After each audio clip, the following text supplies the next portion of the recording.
दर्पण news. Jammu काश्मीरमध्ये पहलगाम येथे फिरायला गेलेल्या हिंदू पर्यटकांवर धर्म विचारून गोळ्या झाडण्यात आल्या। या झालेल्या पाकिस्तानी मुस्लिम अतिरेक्यांच्या भयाड हल्ल्याच्या निषेधार्थ आंदोलन करण्यात आले। यावेळी तालुका प्रमुख अजितराव सुतार यांनी पाकिस्तानच्या या वारंवार सुरू असलेल्या कुरघोड्या थांबवायच्या असतील तर आता पाकिस्तानवर थेट आक्रमण करणे हा एकमेव पर्याय आहे। देशाचे पंतप्रधान माननीय नरेंद्र मोदी साहेबांनी लवकरात लवकर हा निर्णय घ्यावा अशी भावना व्यक्त केली आहे। यावेळी शहर प्रमुख नितीन गायकवाड व युवासेना शहर प्रमुख अजित उगडे यांनी पर्यटकांवरील हल्ल्याचा तीव्र शब्दांमध्ये निषेध व्यक्त केलाय। उपरीमध्ये शिवसेना शिंदे गटाकडून शिवसेना हातकणंगले तालुका प्रमुख अजितराव सुतार यांच्या नेतृत्वाखाली उपरी पोलीस ठाण्याचे पीआय श्री चौखंडे साहेब यांना निवेदन देण्यात आले। यावेळी शिवसेना शहर प्रमुख नितीन गायकवाड, युवासेना शहर प्रमुख अजित उगडे, बंडा मामा वाईनगडे, संदीप सिद्धनुर्ले आणि अभिमानकपुरे, प्रवीण पाटील, संदीप आपटे, प्रताप भोसले, प्रशांत साळोखे, पवन घाटगे, अमोल लोहार, शिवाजी मोरे, शरद सुतार, रमेश सुतार, सुजित देसाई, गौरव नेमिष्टे, किशोर निकम, बजरंग पाटील, निशांत पोळ, प्रवीण वाशीकर, योगेश कळंत्रे, किरण भिवटे, कृष्णात मगदूम, संदीप बर्गे, बाळकृष्ण पाटील, सचिन यादव, महेशराव जोके, महादेव सुतार, श्री शैल्य स्वामी, उत्तम गिरी, हरिभाऊ पेटकर, करण लोहार, अभिजित लोहार, किरण पाटील, नंदकुमार नागावकर, शिवप्रतिष्ठान, बजरंग दल पदाधिकारी, कार्यकर्ते, नागरिक मोठ्या संख्येने उपस्थित होते। की ज्यांना या देशात राहायचं ते या देशात राहतील आणि ज्यांना त्या देशात जायचं ते देशात जातील। एक मुसलमान या देशातून तिकडे जाणार नाही। आणि महात्मा गांधींच्या घोषणेनंतर त्या 100% मुसलमानांनी वेगळा पाकिस्तान मागितला होता, वेगळा देश मागितला होता। त्यापैकी फक्त 30% मुसलमान त्या पाकिस्तानला गेले आणि 70% लोक इथेच राहिले। लक्षात घ्या, जे राहिले त्यांच्यासोबत आम्ही गुन्हा गोविंदाने राहायला तयार आहे।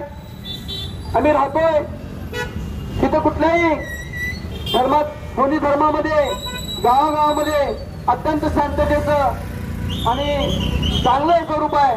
कुठल्याही गावामध्ये हिंदू मुस्लिम वाद नाहीये।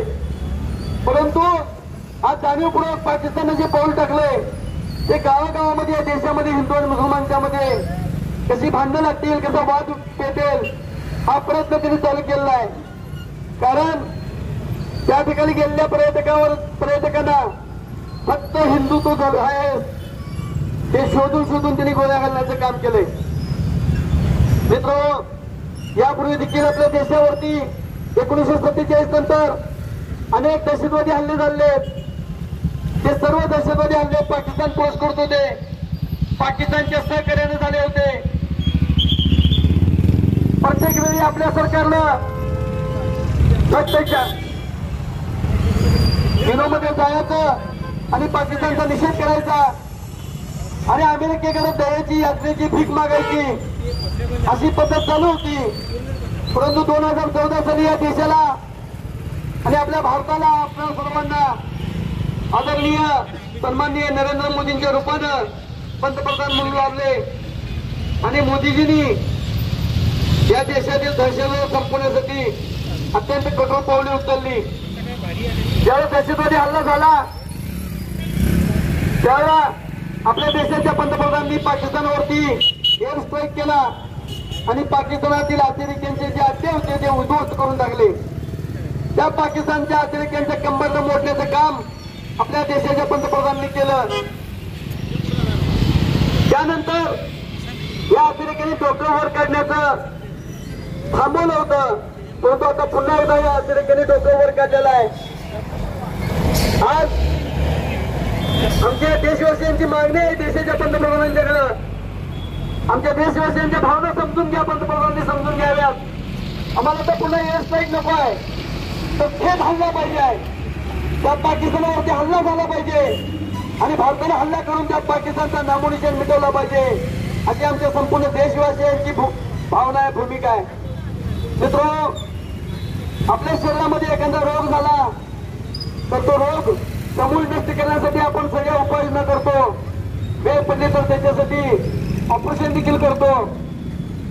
मग या देशामध्ये हा जो इस्लामी नावाचा रोग निर्माण होत चालला आहे आणि हे जे काही दहशतवाद इस्लामच्या रूपाने वेगवेगळ्या ठिकाणी दहशतवादी घटना करतायत, आज समूळ नष्ट करणं गरजेचं आहे।